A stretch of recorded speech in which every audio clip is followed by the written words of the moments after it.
ahora sí que una cuestión. Yo planteo algo judicialmente muy serio. Claro. Perfil. O sea, es que creo que es lo único que no sale de filtraciones, que no sale... Pero esto es muy claro. Esto es una vez, sepan ustedes. Si aquí se han filtrado estos vídeos y el abogado de estos empresarios dice todo esto ha pervertido el proceso, y estamos hablando de empresarios acusados de haberse llevado 154 millones de euros de IVA, uno de ellos se enfrenta a 106 años de cárcel, el proceso cae, ¿sí o no? Y voy a contar para que ustedes tengan toda la información sobre la mesa. Leire Díez, militante del Partido Socialista. Se le ha abierto un expediente informativo por haber querido buscar en esas grabaciones trapos sucios de ciertos miembros de la UCO. Militante, sin cargo. Su relación con Ferraz es esa, militante, dice el Partido Socialista. Hay una foto que la vincula con la sede del Partido Socialista. Y luego tenemos a Norberto Nozal, empresario. En otra época, digo, para que salgan todos los políticos que estén metidos en este caso, todos y los tengan ustedes sobre la mesa. José Norberto Nozal, empresario, sentado en el banquillo de los acusados, se enfrenta a 106 años de prisión, tuvo cargos públicos en la Xunta de Galicia, coincidiendo con la presidencia de Alberto Núñez Feijóo. Y ahora ya estamos todos. Yo creo, y a mí me parece que ha sacado a colación una cuestión interesantísima, Juanma, ¿no? Y sobre todo sobre el espíritu de nuestra profesión, ¿no?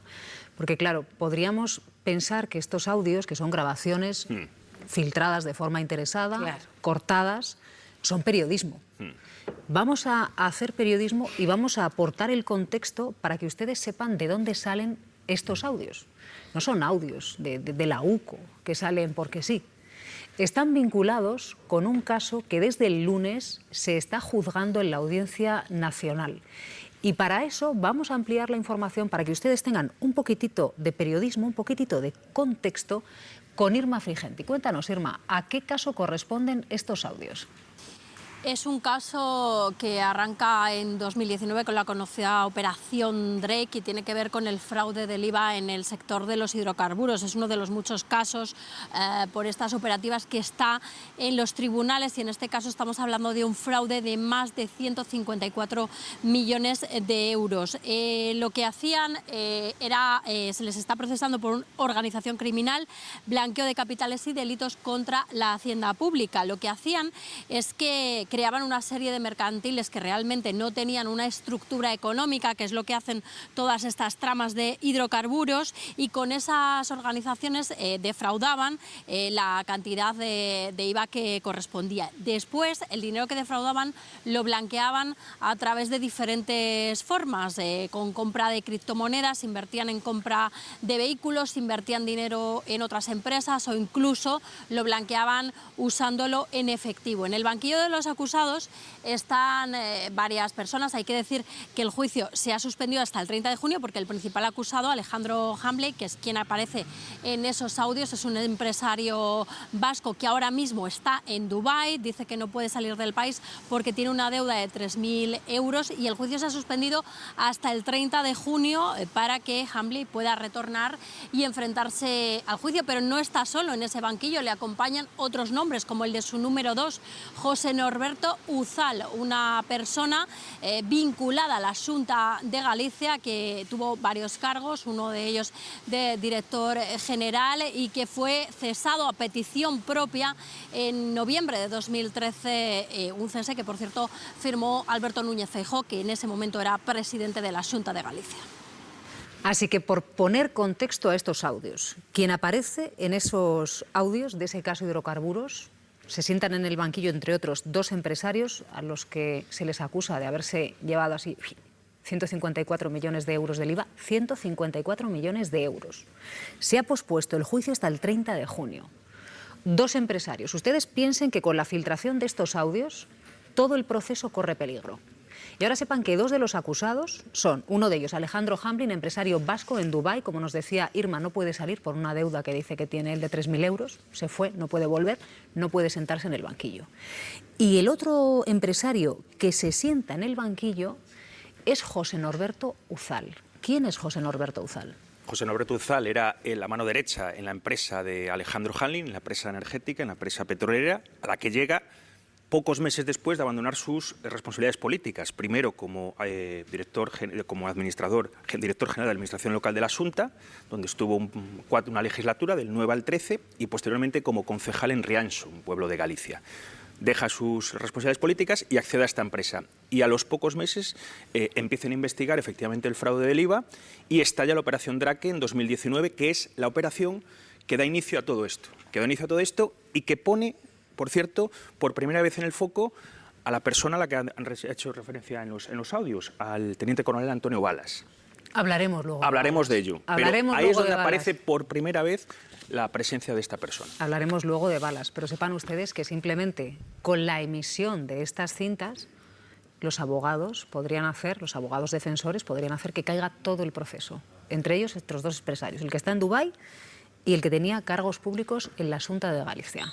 Silvia, y puedo añadir otro empresario más, que yo creo que es importante, que es Javier Pérez Dolcet, que ha reconocido además Leire Díaz, que efectivamente también ha estado en conversaciones con él para ver estas cosas del AUCO, porque ahora también este hombre está pendiente de un juicio también por fraude en empresas tecnológicas. Y es que es bueno saber de dónde viene cada uno. Entonces, cuando esto se cuenta y caen los nombres y el ciudadano de a pie no recuerda quiénes son, pues parece, en fin, que el PSOE está generando una trama con los más macarras de su portal. Bueno, pues vamos a dejar muy claro, por ejemplo, este que acabáis de comentar, que viene con cargos de la Xunta de Galicia, del Partido Popular, o quién es Javier Pérez Dolcet. Yo lo recuerdo perfectamente. En el año 2013 era Feijóo, cuando en Televisión Española hizo un programa que se llamaba Tu Oportunidad, en el que empresarios de prestigio,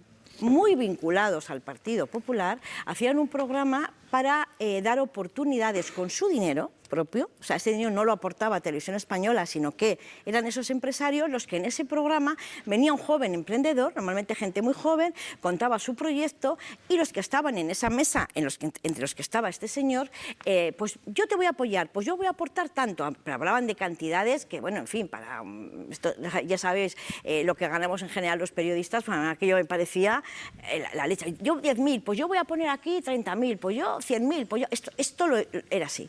Después supimos que ese programa, que no volvió a tener segunda parte, Javier Pérez Dolcet, de todo lo que se comprometió en Televisión Española, en un programa público por el que cobró en participar, no dio nunca un duro. Y es un hombre que ha estado muy vinculado siempre al Partido Popular. Es de los que consigue en la era Aznar pues, convertirse de la nada a dar el golpe y luego volver a caer, porque todo lo hacían de manera ilegal. Entonces, estas son las personas que están en torno ahora mismo a este conflicto con Leire Díaz, de los cuales por lo menos los empresarios están mucho más vinculados al PP que al PSOE. Que no digo que el PP sea responsable, pero vamos a ver quién es cada uno. Ya, pero si están vinculados al PP está mal, ¿no? Digo yo, ¿no? Sí, pues sí. Entonces estará mal también cuando está en una operación vinculada al PSOE. No, pero hay que saber de dónde vienen. No estoy entendiendo muy bien. También tiene un juicio pendiente, estuvo en la cárcel. No estoy entendiendo muy bien. ¿Es información importante esta que se acaba de dar, sí o no? Porque la que acaba de dar María José no la entiendo. No entiendo qué implicación tiene que Pérez Dolcet... Bueno, pero yo estoy hablando de lo que he empezado yo a hablar. No entiendo qué implicación tiene, exactamente, no entiendo qué implicación tiene para el PSOE que Pérez Dolcet estuviera vinculado antes al PP. Estamos diciendo que a lo mejor cuando dice que quienes están detrás son Sánchez y Santos Cerdán, ¿lo está diciendo queriendo para enmierdar? Mira, tú me has entendido porque listo eres... Vamos. Estoy haciendo una pregunta pertinente, ¿no? Eres listo, eres un rato, y me has entendido perfectamente. Lo que quiero decir es que estamos hablando, como vuelvo a decir, como dice Madre, de gentucilla, que se mueve en determinados círculos a ver qué cojo de aquí y a ver qué cojo de allí. Y cuando aquí se quiere plantear una trama del PSOE desde Moncloa para cargarse la OCU, a lo mejor lo que hay que pensar es que en este mundillo están los Mortadelos y Filemón, con bastante menos clase, que están en torno al gobierno, en torno a los gobiernos de turno y a los partidos y a los grandes partidos de turno, a ver cómo pueden conseguir sus favores. Yo planteo algo judicialmente muy serio. Judicialmente muy serio. O sea, es que creo que es lo único que no sale de filtraciones, que no sale... Pero esto es muy claro. Esto es una vez, sepan ustedes. Si aquí se han filtrado estos vídeos y el abogado de estos empresarios dice todo esto ha pervertido el proceso, y estamos hablando de empresarios acusados de haberse llevado 154 millones de euros de IVA, uno de ellos se enfrenta a 106 años de cárcel, el proceso cae, ¿sí o no? Y con esta filtración y la emisión de estas cintas, lo digo porque hay gente que igual ha visto por primera vez una filtración y no se ha preguntado dónde viene. Claro. ¿Y cuál es el interés? Esta filtración es interesada y amenaza con hacer caer todo el proceso judicial para estas personas que son las que les hemos descrito. Además es que llega la filtración el lunes, la publicación de estos audios, el mismo día que comenzaba el juicio en la Audiencia Nacional de una operación que ya había tenido que retrasar porque, por ejemplo, se sienta en el banquillo también el expresidente del Real Murcia. ¿De acuerdo? El expresidente del Real Murcia fue detenido en México y este juicio se tenía que haber celebrado hace un año y hasta que no se detuvo a este hombre en Guadalajara, México, no se pudo comenzar el juicio, con lo cual, si transcurre tiempo antes de que comience el juicio, estos son dilaciones indebidas de cara a una futura sentencia. Hay que explicar todo esto bien. Y la coincidencia en el tiempo temporal de la publicación de los audios con el comienzo del juicio es evidente que hay una conexión porque en esas cuestiones previas del juicio es cuando se decide aplazar la vista al 30 de junio porque el principal encausado, el cabecilla, está en Dubái. Está en Dubái, por cierto, y a mí me parece un escándalo. Está en Dubái porque dice que no paga una multa de 3.000 euros después de estar acusado de llevarse 154 millones. Pero voy más allá, Silvia. Pobre. Está en Dubái porque un juez, un juzgado, ha autorizado a escasas semanas de que comience un juicio de este calibre a que esa persona vaya a Dubái con un pasaporte a hacer un trabajo laboral, que es lo que se justificó. En esto no ponemos el foco. A mí me gusta poner en esto el foco porque me parece realmente un escándalo, ¿no? O sea, que va a empezar un juicio y el principal acusado se puede ir tranquilamente a Dubái. Bueno, me gustaría leer ese auto. Yo a mí también. Te puedo asegurar que estoy tratando de conseguir leer ese auto y entender la justificación. Mateo, estáis dando una clave muy importante también, porque yo creo que son muy importantes y no se anulan entre sí las dos vías que estamos hablando, el contenido de los audios, periodísticamente muy relevante, y las implicaciones judiciales, que yo no soy jurista y me creo totalmente lo que estáis diciendo, pero yo me centro más en lo periodístico, en lo que yo conozco periodísticamente. Yo creo que una parte no anula a la otra. Es relevante el contenido de la exclusiva del Confidencial y de las exclusivas que ha dado luego el diario El Mundo. Es grave lo que se dice en esos audios. Por cierto, dejemos de llamar filtración a las exclusivas de la competencia y exclusivas a las nuestras. Si llamas a todas filtraciones, bien. Lo digo porque cuando se dice, yo he tenido acceso a no sé qué WhatsApp y los demás se los han filtrado. Eso suele ser un poco... El riesgo que hay, Mateo, que es lo que intentamos, porque, fíjense, Mateo y yo tenemos, yo creo que la opción más limpia y más irreprochable, ¿no? Que es el proceso judicial. Y claro, estamos hablando no de filtraciones desde el punto de vista de la crítica periodística, sino filtraciones interesadas desde el punto de vista judicial para hacer que el proceso haga pum y vuele por los aires. Y creo que de todo eso tienen que ser ustedes conscientes, y sobre todo nosotros, los periodistas. Es decir, tenemos que saber qué sucede cuando publicamos esto. Cuando publicamos una parte. Porque sabemos que no son 53 minutos, que son más. 2 horas. Yo personalmente no lo tengo, pero sé que son 2 horas y los asuntos que se abordan en esos otros minutos que no son los 53. Pero yo personalmente, que es por lo que siempre digo, me parece peligrosísimo hablar de una filtración ajena, es porque no la tenemos. Pero 53 minutos no son más. Son 2 horas, porque hay pantallazos que yo he podido ver que son 2 horas de grabación, no solo 53 minutos, que es lo que ya tienen muchos medios de comunicación, que tiene su interés periodístico, evidentemente, no lo niego, pero yo, claro, al ocuparme de temas de tribunales, quiero ver las consecuencias judiciales que tiene la publicación de estos audios. Desde el punto de vista de un procedimiento, como estamos diciendo, es que estamos hablando de 154 millones. Es que, para que nos hagamos una idea, las tramas de hidrocarburos, las 6 que se están investigando en la Audiencia Nacional, la defraudación alcanza prácticamente los 900 millones de euros. Y que esta no tiene nada que ver, Mateo, con la de Aldama. Con la de Aldama, esto es otra nada trama. que ver. Son otros 150 y pico kilos aparte. Claro, efectivamente. O sea, el nivel de corrupción, que tú lees los informes de la Guardia Civil sobre las tramas de hidrocarburos y dicen que tienen capacidad para corromper a funcionarios de la Administración del Estado, a fuerzas y cuerpos de seguridad, incluso capacidad para que el mercado libre de la competencia de gasolineras, etcétera, o la gestión de las gasolinas, salte por los aires. O sea, son realmente investigaciones muy complejas, muy relevantes y con muchísimas consecuencias. Bueno, y el mecanismo es más sencillo que el mecanismo de un chupete. Ellos cogen el IVA y lo que hacen es, en vez de pagárselo a Hacienda, entregárselo a Hacienda, cierra la empresa y se lo llevan. Entonces, claro, si se acumulan con una facilidad 154 millones de euros, una facilidad pasmosa. Pablo, los compañeros y los medios de comunicación que han publicado los audios, yo creo que están ejerciendo la responsabilidad que tenemos que realizar y tener presente los medios de comunicación. En el sentido de que, para empezar, cuando tienes acceso a determinadas conversaciones o a determinada información de quien sea, lo primero que tenemos que valorar es si eso tiene una relevancia pública o no la tiene, ¿vale? Y luego, si tiene una afectación, además, al mismo tiempo, como estabas diciendo tú, Mateo, en un proceso judicial. Yo creo que los audios que hasta ahora hemos conocido y se han puesto manifiesto no ponen en tela de juicio el proceso judicial.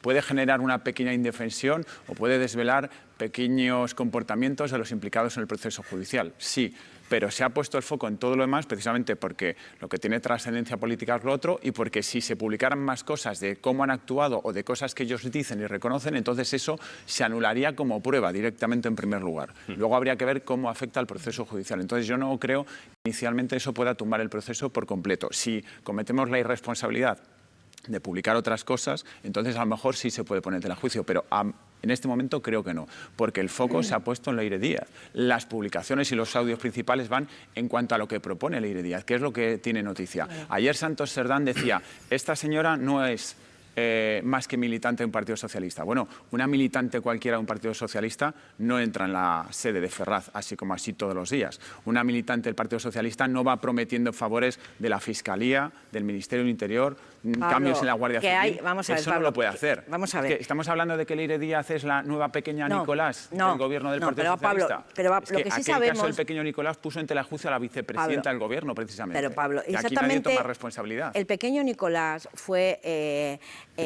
yo qué sé, como el sumum de tantos y tantos que van por ahí intentando medrar en política y que al final y que no son nadie y que al final cargo del Partido Socialista con cargos oficiales en el gobierno de Pedro Sánchez. Pero el pequeño Nicolás sí tuvo... No, pero vamos a ver. Pero vamos a ver. El pequeño Nicolás sí estuvo muy vinculado y por cierto, ganó mucho dinero como empresario cuando era un crío gracias a determinadas vinculaciones con el partido en San Martín, en la sede de San Martín. O sea, quiero deciros, y era mentira lo de la vicepresidenta, lo del rey y no sé qué, porque se hacía una foto con todo el que veía famoso. Bueno, pues de esos hay muchísimos que no llegan a atreverse a tanto, que no llegan tan lejos. Y los hay purulando. Ya, pero y los no hemos es ese conocido. caso, Pero mi matiz, alto José, cargo es que es así. del gobierno. No, pero el Y matiz... eso no quiere decir pero que un partido esté avalando eso. Claro que no. No, por pero el supuesto que matiz no. importante que yo incluyo es que del pequeño Nicolás confirmamos y contrastamos. Claro, que era claro mentira. que sí. Y de Leire Díez, por Claro. cierto, Díez con E, Sí. todavía no hemos contrastado nada. Sí, pero hay una cosa... Claro, pero que estamos Entonces no podemos especular. Sí podemos especular Hoy, con ¿cómo que determinadas no? cosas, porque aquí está especulando todo el mundo, Juanma. Pero vamos a ver. Pero Juanma, los primeros que especuláis sois poquito. vosotros, Déjame dando hablar por un hecho poquito. cosas que no...